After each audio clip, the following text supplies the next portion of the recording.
kali ini, kami dari kelompok 2 Prodi Sistem Informasi kelas SI2A akan melakukan proyek MKWK Pendidikan Kewarganegaraan yang berjudul Implementasi Nilai Kewarganegaraan melalui Bantuan Sosial dalam Meningkatkan Kesejahteraan Masyarakat di lingkungan Kelurahan 9 Ilir, RT 26, RW 04, Kecamatan Ilir Timur 3, Kota Palembang. Dengan dosen pengampu Ibu Rahmawati, SHMSI, berikut cuplikannya.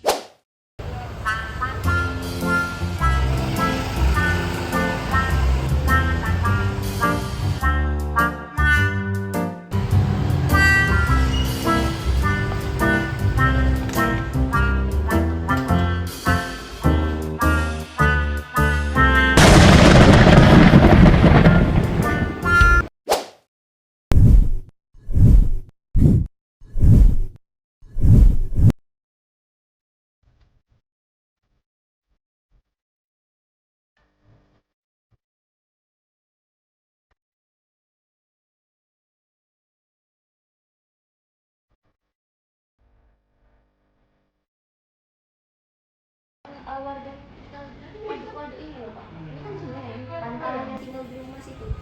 Nah, biasanya di mana ini? ya, Masuk air. ini kan SMA ya. Ya. Nah, seberangnya Pak, seberangnya itu ada sungai kan? Ada kampus MVP. MVP itu ada di depan. Oh,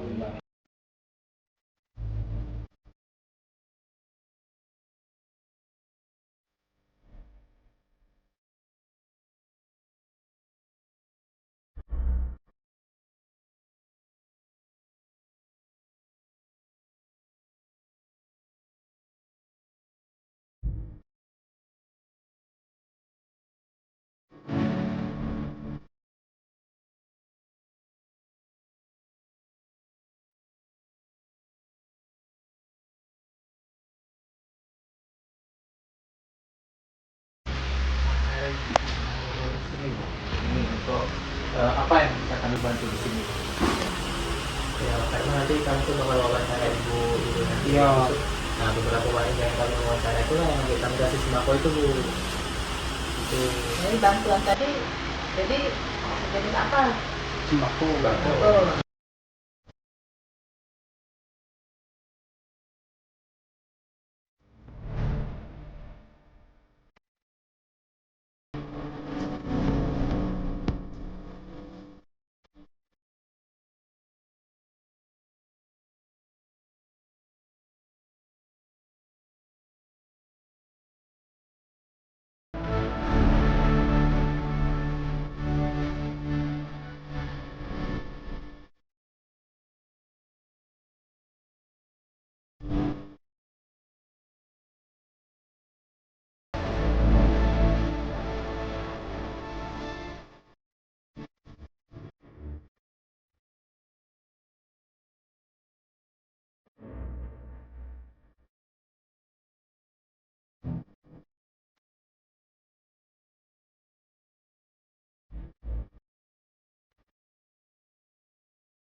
Terima kasih telah meluangkan waktunya untuk menikah sama kami. Kami dari mahasiswa Universitas NBP sedang menjalankan PES project untuk memahami kondisi sosial masyarakat sekaligus mengamalkan nilai-nilai Pancasila secara nyata. Pertanyaan pertama ya Pak, boleh diceritakan secara singkat bagaimana kondisi sosial dan ekonomi masyarakat di wilayah Jalan Kampung Karet 9 Ilir RT 22 RW 04 ini berdasarkan pengalaman Bapak selama ini? Apakah menurut Bapak sudah sesuai dengan standar kualitas hidup Kota Palembang? Kalau tujuan itu ya kalau ekonominya ekonomi sedang lah. Tapi dari pemerintah sering dapat bantuan misalnya kalau kesehatan KIS itu paling banyak kan. Kedua bantu dari beras, bulog, KM ada juga bantu Pak. Di bulan-bulan perjalanan program pemerintahan. Ya. Terus untuk pertanyaan kedua, apa strategi lurah dalam menjalankan programnya agar sesuai rencana yang dibuat? Ya kalau kami tidak ada strategi, mungkin ada perintah dari atasan, misalnya kayak DTKS membuka data dan kami usulkan ke dinas sosial. Jadi dari RT ke kami, ini kan ke dinas sosial, nanti baru mereka nanti siapa yang layak dapat bantuan, kan? Itulah namanya. Kalau tidak berhasil, usulkan lagi program dinas sosial itu. Pertanyaan yang ketiga tadi, selama masa Bapak menjabat, apakah sudah ada program bantuan dari pemerintah daerah atau pusat yang masuk ke wilayahnya? Apabila ada, boleh disebutkan beberapa dan boleh diberitahukan seberapa efektivitas dari program tersebut dalam membantu meningkatkan kualitas hidup warga menjabat? Ada bantuan pusat atau daerah sudah ada kayak beras dan bulog, kan? Dan misalkan KIS kita bantu, ada bisa diusulkan itu kan. Terus selanjutnya, apa tantangan utama yang sering dihadapi RT atau RW dalam melaksanakan tugasnya, dan bagaimana komunikasi dan koordinasi antara kelurahan dengan RT RW untuk mengatasinya? Biasanya ribut antara tetangga, tapes tanah, ya kan? Mereka di atas dengan RT dulu, RW, RT. Nanti karena naik lagi ke atas ke kami, nanti bisa babi, musyawarah fakat. Tapi ada enggak Pak dari RT yang di mana itu tuh kayak kesulitan ngurusin akta kelahiran atau akta kematian, terus kelurahan itu menyelesaikan masalah itu Pak? Kalau sudah suatu Pak, kalau kami kalau dia ada keterangan RT kami bantu. Tapi kalau warga ke sini tidak bawa keterangan RT, kami suruh kembalikan lagi. Karena harus ada wajib ada keterangan RT. Dan kita kan nggak tahu tuh apakah orang itu masih hidup atau sudah meninggal, kan berdasarkan RT. Iya. Bukan. Itu aja Pak. Untuk pertanyaan terakhir, apa pendapat dan harapan Bapak terhadap peran mahasiswa seperti kami yang mencoba meningkatkan diri kepada masyarakat lewat kegiatan sosial seperti ini? Apa pesan Bapak untuk generasi muda ini? Tapi mahasiswa ke depannya kan masih turun ke lapangan. Kalau misalnya di rumah-rumah kita tuh ya, kalau bahasa kita tuh di semuanya masih beras apa sosial, namanya sosial gitu ya. Untuk mahasiswa kan dari pemerintah ada mahasiswa juga kan ke depannya. Terima kasih banyak Pak Lurah atas waktu, perhatian, dan jawabannya sangat berharga bagi kalian. Apa yang Bapak sampaikan pada hari ini tentu menjadi wawasan baru dan bahan refleksi yang sangat berarti dalam proyek kami. Semoga informasi ini bisa membantu kami dalam memahami kondisi sosial masyarakat sekaligus nilai-nilai Pancasila di kehidupan nyata. Kami juga mohon maaf apabila ada kesalahan kata atau sikap kami yang kurang berkenan selama proses wawancara ini. Sekali lagi, kami ucapkan terima kasih atas kerjasama dan kebaikan hati Bapak. Semoga sehat selalu dan sukses dalam memimpin serta melayani masyarakat di wilayah ini. Amin.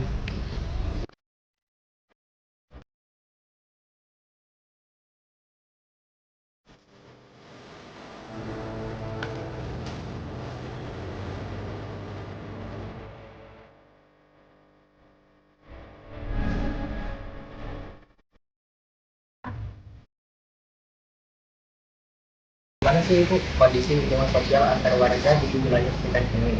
Apakah masih ada semangat gotong royong yang tercipta? Masih semangat kan? Bisa dijelaskan Bu Lutfia, bagaimana misalkan ada kegiatan gotong royong? Ya kemarin kan sempat jembatan itu kan rusak kan, nah itu kegiatan bareng. Itu gotong-royong berarti.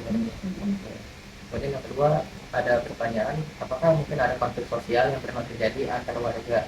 Apabila ada, bisa dijelaskan Bu bagaimana? Paling ini tawuran antar warga, tapi antar warga sini sama antar warga sebelah sana. Tawuran. Itu penyelesaiannya itu gimana Bu? Ya apa sendiri-sendiri. Ya. Sudah ini apa? Bisa sini sudah sepi, sana pulang sendiri aja ya. Oh. Kejar-kejaran main. Oh. Itu saja pertanyaan dari saya. Terima kasih Bu. Iya. Tanya, apakah Bapak ada peluang kerja atau usaha yang tersedia di lingkungan sekitar? Contohnya, di sini banyak anak-anak, jadi Bapak tuh ada punya peluang lah untuk buka usaha seperti buka toko apa situ. Ada. Namanya gitu ya. Iya. Kalau itu ya rencana sih ada, cuman terbentuk dananya bagaimana kalau begitu nak itu anak maksudnya itu warga bukan perorangan Iya, kan? perorangan. Coba. Tapi Kalau untuk lahan itu ada insya Allah ada. ada. kegiatan kebaikan lah yuk. Ya. Yuk. Untuk pertanyaan kedua, bagaimana hubungan Bapak dengan tetangga dan masyarakat Oh, sekitar? sangat baik. Sangat baik. Yo, pertama masalah kegiatan keagamaan. Ya. Umpama ada hal-hal yang khususnya kematian. Nah, kalau kematian sih, itu alhamdulillah warga itu dari sini sampai RT 26, 20, 18 itu dari situ kompak.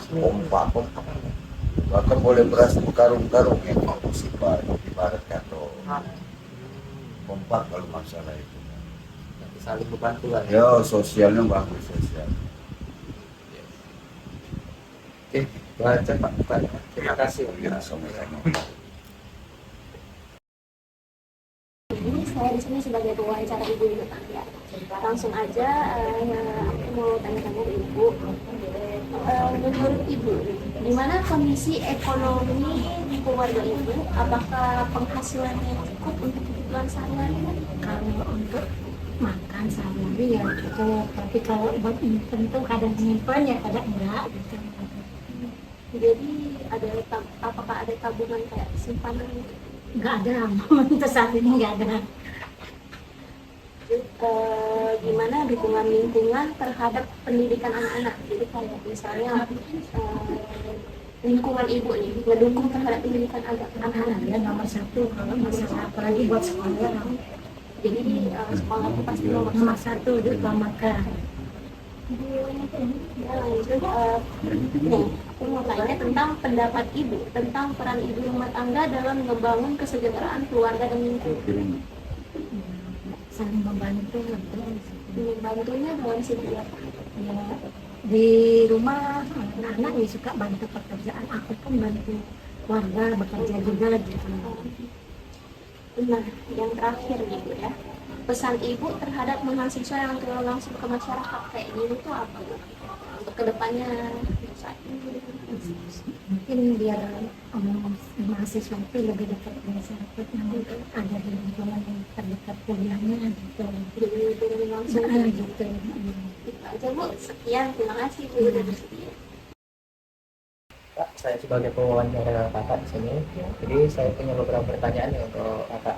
Yang pertama adalah bagaimana sih kakak melihat kehidupan remaja di sekitar lingkungan ini nih? Apakah mereka tuh saling bergaul satu sama lain atau malah pasif nih? Ya, sering bergaul satu sama lain, berkomunikasi, sering kumpul, sering ngobrol gitu, ya sering kumpul lah gitu. Banyak remaja lah ya main Ya, bareng. remaja main bareng, kumpul bareng. Ini yang kedua nih, mungkin bisa dijelaskan ya beberapa kegiatan positif yang udah mereka lakukan. Di sini kadang-kadang sering sholat bareng, ngaji bareng gitu. Dalam keagamaan. Ah, Terima kasih dah. ya.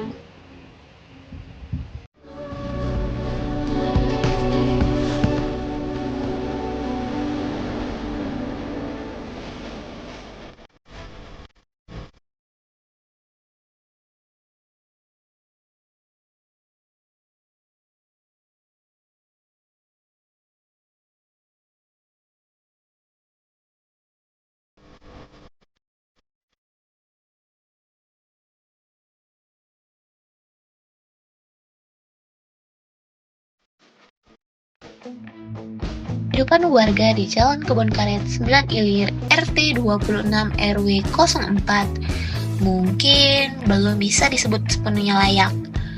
Banyak dari mereka masih bergulat dengan keterbatasan, baik dari segi ekonomi, fasilitas kesehatan, maupun lingkungan tempat tinggal. Namun, di balik itu semua, ada semangat yang tak bisa dipadamkan. Semangat untuk bertahan, untuk bangkit, dan untuk saling menguatkan satu sama lain.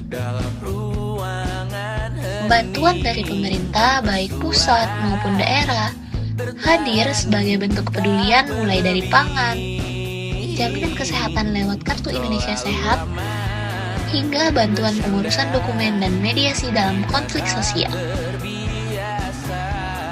Tapi, yang paling menginspirasi itu bukan hanya bantuan yang datang dari luar, melainkan kekuatan dari dalam. kekuatan dari dalam, ya kekuatan dari masyarakat itu sendiri. Seperti dari RT yang selalu berupaya menjaga kerukunan, dari tetangga yang saling menengok saat sakit, dari warga yang tanpa pamrih membantu satu sama lain meski dirinya pun sedang kesulitan. Di lingkungan yang serba terbatas, kami justru menemukan nilai yang sangat mulia. Rasa kemanusiaan, solidaritas, dan jiwa sosial yang begitu tulus. Tidak ada sekat, tidak ada gengsi. Yang ada hanyalah kemauan untuk terus bersama, melewati hari demi hari, suka dan duka dengan hati yang saling terhubung. Dan di sanalah kami, mahasiswa, belajar sebuah pelajaran yang tidak pernah kami temukan di ruang kelas. Bahwa memahami masyarakat itu bukan hanya sekedar teori, tapi kita harus turut hadir, menyimak, dan merasakan secara langsung. Mereka tidak menuntut banyak, mereka hanya berharap kami melihat, mengerti, dan kelak menjadi bagian dari perubahan yang nyata. Karena sesungguhnya mereka itu tidak perlu membutuhkan belas kasihan. Mereka itu hanya butuh teman seperjalanan yang bisa melihat mereka sebagai manusia seutuhnya, yang peduli, yang hadir, dan yang tidak lupa bahwa kehidupan yang layak adalah hak setiap insan, bukan kemewahan, tapi kebutuhan. Berbagi derita, mungkin nanti semua justru memburu hati-hati, namun terjatuh lagi, tapi luka adalah niscaya.